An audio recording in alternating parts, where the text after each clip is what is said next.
চমৰীয়া সমষ্টিত বহুত কাম কৰিব আছে, হয়নে?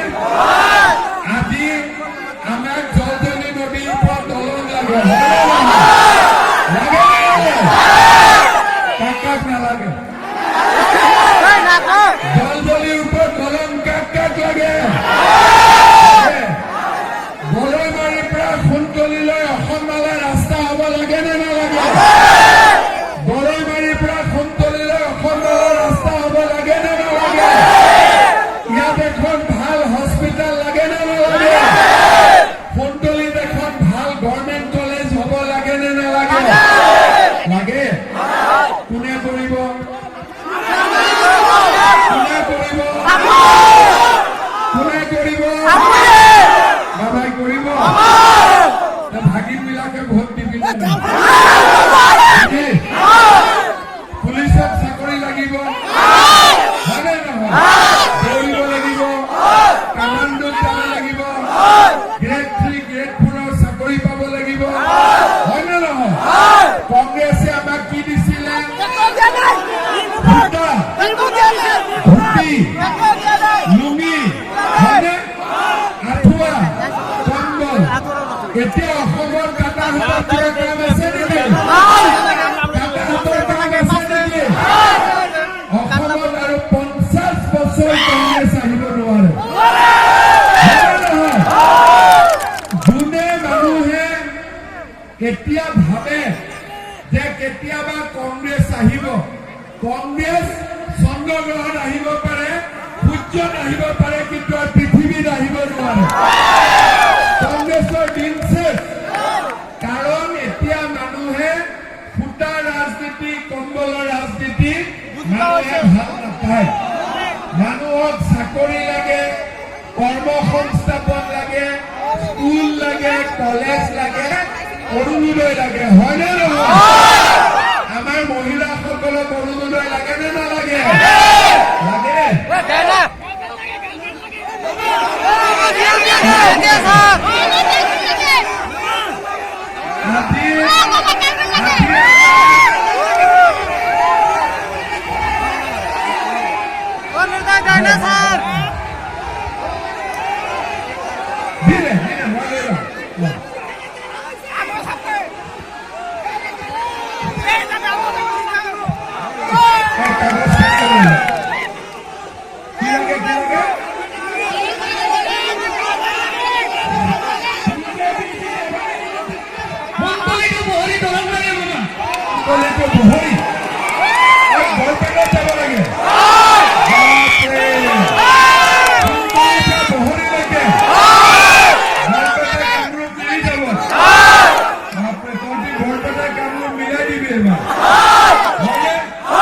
কিমান কিলোমিটাৰ দলং এইটো?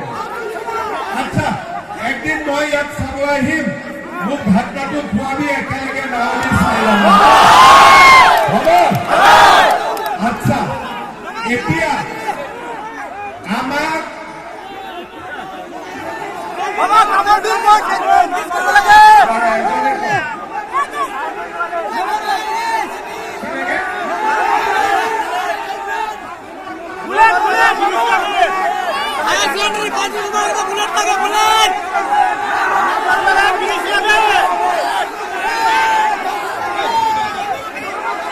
নগৰবেলা ব্ৰিজ, নগৰবেলা মানুহ আহিছে, বাপৰে।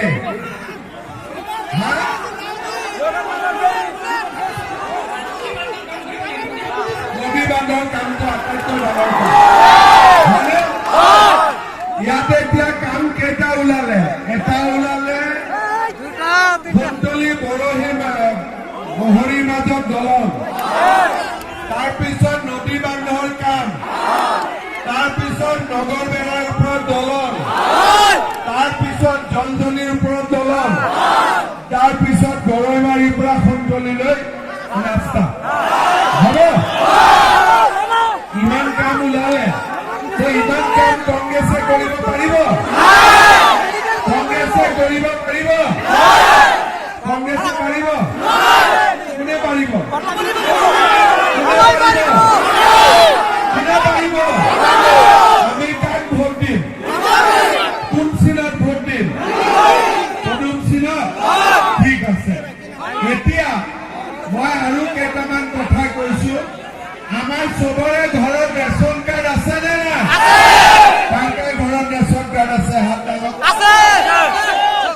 এইবাৰ যাৰ যাৰ ঘৰত ৰেচন কাৰ্ড আছে চবৰ ঘৰতে মই এটা এটা অৰুণোদয় দিম। হ'ব? যাৰ যাৰ ঘৰত ৰেচন কাৰ্ড আছে সকলোৱে অৰুণোদয় পাব। হ'ব? বাবা ভাল হ'বনে? অৰুণোদয়টো পালে ভাল হ'বনে না? হ'ব? কংগ্ৰেছে দিব পাৰিব? কংগ্ৰেছে দিব পাৰিব? মই দি দিম। হ'ব? আৰু এইবাৰ আমাৰ ইয়াতে যাৰ যাৰ ঘৰত ৰেচন কাৰ্ড আছে সকলোকে মই এটা অৰুণোদয় আঁচনি পাক্কা কৰি দিম। হ'ব? আৰু এটা কথা, আমাৰ অসমত আমি 1 লাখ চাকৰি দিলো, 1 টকাও পোৱা নাই। কাৰোবাৰ চাকৰিৰ নামত টকা খাইছো নেকি? কাৰোবাৰ চাকৰিৰ নামত টকা লৈছো নেকি? আজিকালি চাকৰিৰ নামত দালালি আছে নেকি? নাই না? ঠিক আছে।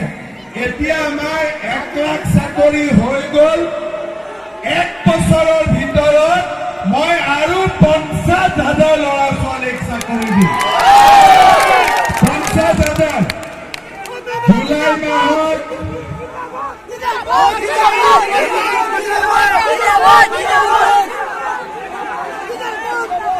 জুলাই মাহত পুলিচৰ ইণ্টাৰভিউ হ'ব।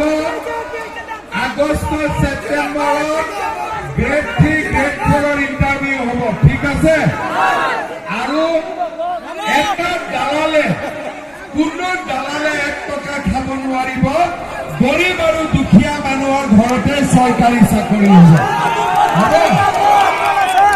প্ৰধানমন্ত্ৰী ঘৰ কিমানে পোৱা নাই? প্ৰধানমন্ত্ৰী ঘৰ কিমানে পোৱা নাই?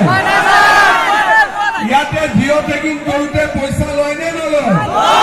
হয়। ঘোষ লয়।